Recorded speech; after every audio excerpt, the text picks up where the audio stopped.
10 محرم کے دن جب امام حسین علیہ السلام کے ساتھی اصحاب اولاد شہید ہونے لگے، جناب عباس بار بار امام حسین کی خدمت میں آتے ہیں اور دست ادب کو جوڑ کے عرض کرتے ہیں کہ اے میرے مولا، ان کوفیوں اور شامیوں کی کیا مجال کہ آپ کا پانی بند کریں، آپ کی اولاد کو قتل کریں، مجھے اجازت دیں، اس فوج یزید کو عصر سے پہلے میں فنار کر دوں۔ امام حسین نے فرمایا کہ عباس، میرے نانا نے مجھے کہا تھا کہ تیرے خون سے اسلام بچے گا۔ لوگوں نے خیبر و بدر و خندق و احد میں بنی ہاشم کی شجاعت دیکھی ہے، لیکن کربلا میں بنی ہاشم کا صبر دیکھے گی۔ عباس صبر کرو۔ جناب عباس اپنی وفا کو آنکھوں میں تھمائے دیکھتے رہے اور لاشیں اٹھاتے رہے۔ اتنی دیر میں ننھے ننھے ہاتھ لے کے بی بی سکینہ جناب عباس کے پاس آئیں اور کہنے لگیں کہ چچا عباس، 3 دن گزر گئے، میں نے پانی نہیں پیا۔ چچا، میں سب کی پیاس دیکھ کر صبر کرتی رہی۔ اگر علی اصغر کو پانی نہ ملا تو وہ تڑپ تڑپ کے مر جائے گا۔ چچا عباس، تھوڑا سا پانی لے کر آئیں تاکہ میں اصغر کو پلاؤں، شاید میرا اصغر چند دن اور زندہ رہ جائے۔ بس یہ کہنا تھا۔ جناب عباس کی آنکھیں نم ہوئیں، ننھی شہزادی کو لے کے امام حسین کی خدمت میں آئے اور عرض کرنے لگے کہ اے میرے آقا، آپ نے صبح سے اب تک مجھے جنگ کی اجازت تو نہ دی، لیکن ان بچوں کی پیاس مجھ سے اب دیکھی نہیں جاتی۔ یا تو دعا کریں کہ میں مر جاؤں، یا تو مجھے اجازت دے دے، میں نہر سے ان کے لیے پانی لے کر آؤں۔ امام حسین نے فرمایا کہ عباس، اگر اجازت لینی ہے تو جاؤ اپنی بہن زینب کے خیمے میں، اگر وہ تمہیں اجازت دیتی ہے تو پانی لینے چلے جانا۔ جناب عباس بی بی سکینہ کو لے کے جیسے ایک نوکر بیٹھ جاتا ہے، بس ویسے ہی بی بی زینب کے خیمے کے باہر بیٹھ گئے اور بی بی سکینہ سے کہتے ہیں کہ جاؤ سکینہ، میری آقا زادی سے کہو کہ ان کا غلام آیا ہے۔ بی بی سکینہ بی بی زینب کو لے کے جیسے ہی خیمے کے در پہ آئیں، جناب عباس نے دست ادب کو جوڑ کے عرض کیا کہ اے میری آقا زادی، مجھے اجازت دیں تاکہ میں نہر سے پانی لے کے آؤں، سارے بچے پیاس سے تڑپ رہے ہیں۔ اے میری شہزادی، مجھے اجازت دیں۔ بس یہ کہنا تھا، بی بی زینب رونے لگی۔ جناب عباس نے ہاتھوں کو جوڑ کے عرض کیا کہ اے میری آقا زادی، اگر مجھ سے کوئی گستاخی ہوئی ہے تو مجھے معاف کیجیے گا۔ بی بی زینب نے فرمایا کہ عباس، تم سے گستاخی نہیں ہوئی، مجھے اپنے بابا کا زمانہ یاد آ گیا۔ میرے بابا نے کہا تھا کہ زینب، ایک وقت آئے گا کہ جب تمہیں قیدی بنایا جائے گا، تمہیں رسیوں میں قید کر کے بازاروں میں پھرایا جائے گا، بے پردہ کر کے تمہیں پتھر مارے جائیں گے۔ میں کہتی تھی کہ بابا، جس کا عباس جیسا بھائی ہو وہ بازاروں میں کیسے جائے گی؟ عباس، آج مجھے پتہ چل گیا کہ میں بازاروں میں بھی جاؤں گی، میں قیدی بھی بنوں گی، مجھے پتھر بھی مارے جائیں گے۔ بس جناب عباس کو اجازت ملی۔ جناب عباس نے مشق اور علم کو تھاما اور میدان کی طرف روانہ ہوئے۔ جیسے ہی بنی ہاشم کا چاند نہر فرات کی طرف بڑھا، فوج یزید میں کوہرام برپا ہو گیا۔ سب کہنے لگے کہ حسین کے خیموں تک اگر پانی پہنچ گیا تو ان سے فتح حاصل کرنا ناممکن ہوگا، روکو عباس کو۔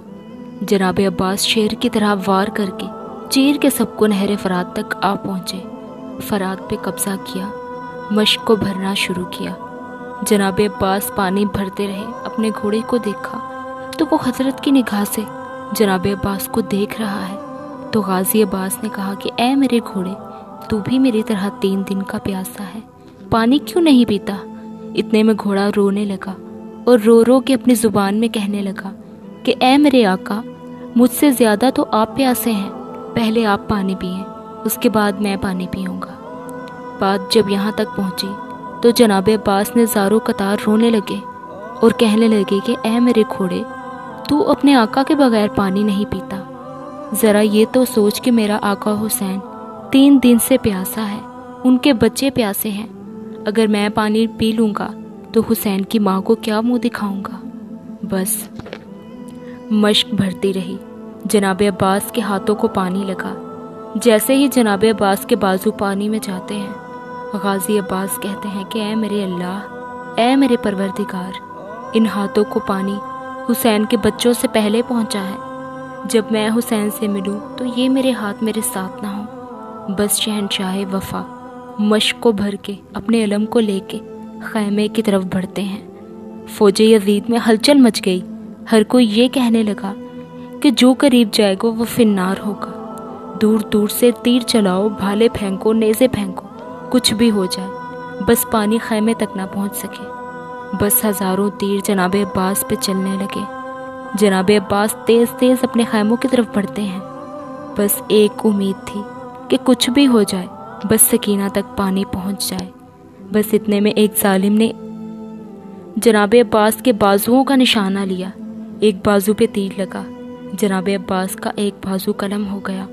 جناب عباس مشق اور علم کو دوسرے بازو میں تھامے تیز تیز خیموں کی طرف جا رہے ہیں۔ کسی ظالم نے دوسرے بازو کا نشانہ لیا، جناب عباس کا دوسرا بازو بھی قلم ہو گیا۔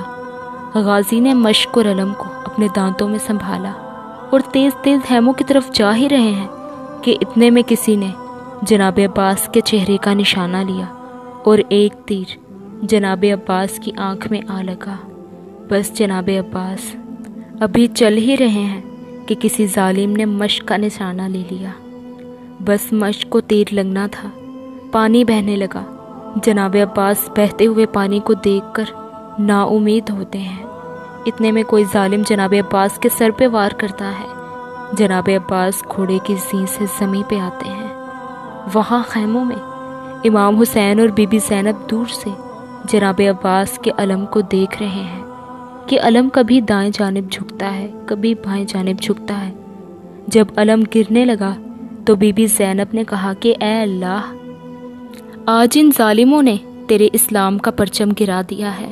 اے میرے اللہ، ایسی قوم بنا کہ جو غازی کا پرچم بلند کرے، اسلام کا پرچم گھر گھر لگائے۔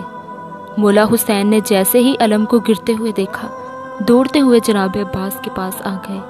جیسے ہی قریب جاتے ہیں، جناب عباس کے سر کو اپنی گود میں رکھتے ہیں۔ اتنی دیر میں جناب عباس عرض کرتے ہیں کہ اے میرے آقا، مجھے معاف کرنا، میں نے کوشش تو بہت کی لیکن سکینہ تک پانی نہ پہنچا سکا۔ امام حسین نے فرمایا کہ عباس، اللہ کی یہ مرضی ہے کہ ہم پیاسے مارے جائیں تاکہ ہماری پیاس کو قیامت تک یاد رکھا جائے۔ جناب عباس نے کہا کہ اے میرے مولا، میں نے زندگی میں آپ کو کبھی کوئی تکلیف نہیں دی، اگر آپ کی اجازت ہو تو آج کچھ کہنا چاہتا ہوں۔ امام حسین نے رو کر کہا کہ کہو عباس، مانگو میرے بھائی، کیا چاہتے ہو؟ جناب عباس نے فرمایا کہ اے میرے آقا، میں نے اپنی والدہ سے سنا تھا کہ جب میں پیدا ہوا سب سے پہلے آنکھیں کھول کے آپ کی زیارت کی۔ اے میرے آقا، آج میں یہ جہان چھوڑ رہا ہوں، میں یہ چاہتا ہوں کہ میری آنکھیں آخری وقت میں بھی آپ ہی کی زیارت کریں۔ لیکن میرے مولا، میری ایک آنکھ میں تیر لگا ہے اور دوسری آنکھ میں خون بھرا ہے۔ میرے آقا، اگر آپ کو تکلیف نہ ہو تو میری آنکھ سے خون صاف کریں تاکہ میں آپ کی زیارت کر سکوں۔ امام حسین نے جناب عباس کی آنکھ سے خون صاف کیا۔ جناب عباس نے جی بھر کے اپنے آقا حسین کی زیارت کی۔ ابھی زیارت کر ہی رہے تھے کہ امام حسین علیہ السلام نے فرمایا کہ عباس، میری بھی ایک خواہش ہے۔ عباس، بچپن سے لے کر آج تک کبھی تم نے مجھے آقا کہا، کبھی مولا کہا، کبھی سردار کہا، کبھی سید کہا۔ عباس، آج میں یہ چاہتا ہوں کہ تم مجھے بھائی کہہ کے بلاؤ، بس یہ سننا تھا۔ جناب عباس رونے لگے اور روتے ہوئے مدینے کی طرف منہ کر کے کہنے لگے کہ اے میری ماں، دیکھ آج ہماری آقا زادی کا بیٹا کیا کہتا ہے۔ کہاں ماں فاطمہ، کہاں فاطمہ کا بیٹا حسین، اور کہاں ایک کنیز کا بیٹا۔ بس یہ کہتے کہتے جناب عباس نے امام حسین کے قدموں پہ سر رکھا اور امام حسین نے فرمایا انا للہ و انا الیہ راجعون۔